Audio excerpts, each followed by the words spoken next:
Now you have your scene ready, you've finished it and you want to actually export it. So in order for us to do this, what we want to do is first of all ensure that our timeline, we've got some overlap here, which we do, which is good.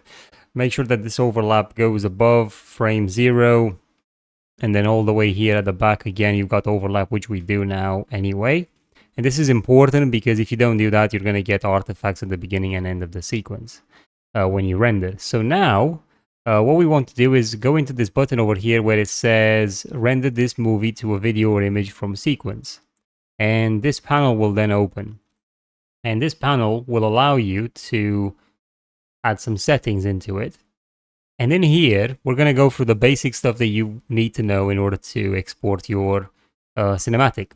So the first thing is over here, you can select in the output, you can select where the cinematic is going. So in this particular case, I don't know, you want to put it into whatever the content folder is. You could create a new folder, whatever. But I wouldn't recommend you not actually putting anything in the content folder. I would just say create a new, folder somewhere, like call it render, render 02 in here, and then select this folder.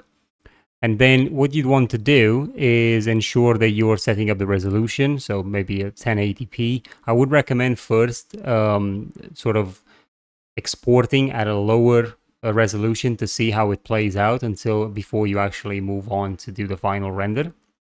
There are some other things in here, like what type of export you want to do. So if you press this plus button, it gives you options of what type of sequence you can get out. So it's an image sequence. You can also export just the audio, or you can export an actual video through the Apple ProRes or Final Cut Pro XML. These here are going to be images, so image sequence. I would, for your first export, I would recommend JPEG is quite fine. Then leave the deferred rendering as it is.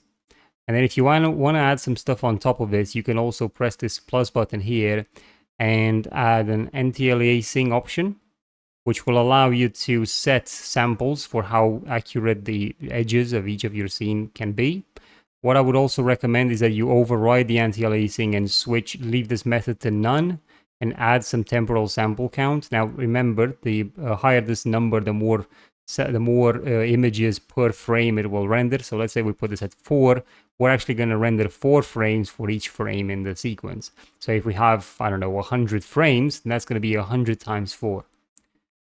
You can also add warm-up frames. So in here, you could say how many warm-up frames you want before the render starts working. So let's say you put in here 100 or something like that. It's going to reduce the chance you're going to get artifacting at the start. And also, if you have Niagara effects that need to build up before the scene starts, then you can use this to delay that, and the Niagara effects will play as normal as you expect them to. Another thing in here that you could also add is you can go and add a game override, which will allow you to basically override any game settings and ensure that you are actually exporting at the highest possible settings for this. So these are the sort of things that I would leave in here before exporting. Once you've selected, as I said, the output directory, the resolution, and have some of these options in, you can then press accept and then press the render local, and then the render will start. Now, when you press the render local, this page will open and it will also compile some shaders. Not all the time, but some, most of the time it will compile shaders. And this will, once this is finished, it will allow you to, it will allow the engine to actually export the scene.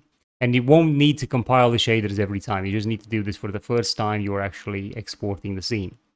And once the render, once you start the render, you can notice in here, I'm actually doing it at 4. So it's 4 frames per frame being done. And it gives you information such as how many camera shots and where you are. And we're at 30% of the first camera, and it's got a second camera to render as well.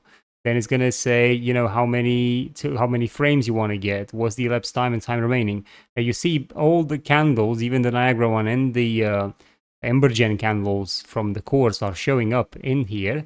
And the reason for that is because you actually have to hide them in the detail panel if you don't want them to show. Otherwise, anything that you've hidden will show up in this export. So I'm going to show you that actually, because this export will work now. I mean, as I've said to you, this is fine. And if you want to see the export, by the way, you can just press this link over here. It will open a folder.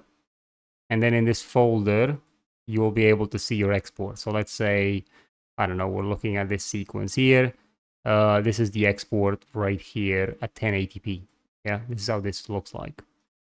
Okay, let's just stop the render. And let's have a look at how we can hide candles. So if you select the candle you want to hide, so in my case, it would be the Niagara candles. Let's say this one here, this one. If I want that to be hidden, let me just get out of the camera view and let me just go in the sequence to a point where there's no longer any smoke. So if I want to remove the candle, which by the way, now that we can't actually visibly see them while they're hidden, so you'll see them in the sequence, but you'll not see them here. But if we turn them on, these are the candles.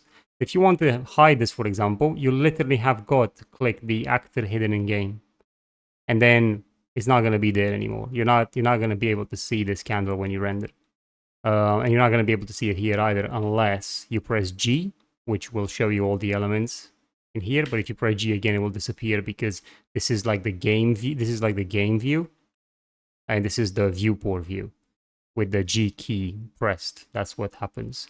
And then if you press actor hidden in game, like I've said to you, it will disappear anyway. And you can do that for any of these if you'd like that. Okay. And if you want to add that back in, you can see it in game in viewport view, and you can bring it back in. And that's kind of it. That's really it for exporting out of Unreal Engine the sequence that you've done. Obviously, in the course, I go into more details, such as adding things like console variables and things like that.